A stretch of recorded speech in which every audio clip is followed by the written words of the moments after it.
د بخش آباد د بند په باب باندې لکه څنګه چې د یو چا شخصي د کور دپاره واله جوړېږي ولایي د هغسې مې نیت دی. یعنې زه دا د خولې خبره چندانې عادت نه لرم چې په خوله کې کوم او په عمل کې مې نه وي، نو څه چې وایم انشاءالله هغه په عمل کې هم سرته رسومه.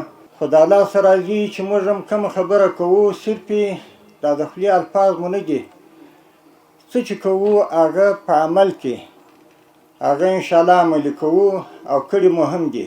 دا خو اول که وګورو زموږ مسؤلیت دی، موږ باید کوشش دا کړی په عاجل توګه چې په سږ کال کې موږ دغه بند تړلی چې دا کومې اوبه عباس راڅخه لاړې دا سږ کال نه وای تللي.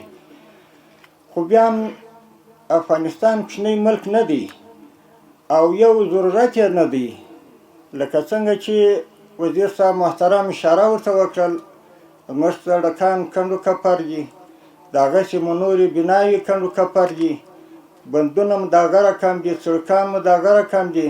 یعنې داسې څه نه وه چې سړي دا ویلي وای چې په افغانستان کې نو دغه یو شی کوم دغه نه غواړي ترمیمو یا مثلا رغېدل و جوړېدل نه غواړي، حتی پلونو پلچکونه مو هم خراب دي. دا په اخلاص سره ومنئ چې خپل وس و توان به زه انشاءالله کوم. د بخش آباد د بند په باب باندې هغه انشاءالله زه سل په سل کې ستاسو ملاتړ یم، ستاسو شاته ولاړ یم. چې کوم مشکل وي هغه به اول موږ وزیر صاحب ته هدایت کوو، دی به په خپلو امورو کې په خپلو ماتحت باندې به دی خپل کارونه مخته وړي، او چې کومه خبره تر موږ مافوق وه بیا به موږ انشاءالله هغو ته دا خبره کوو.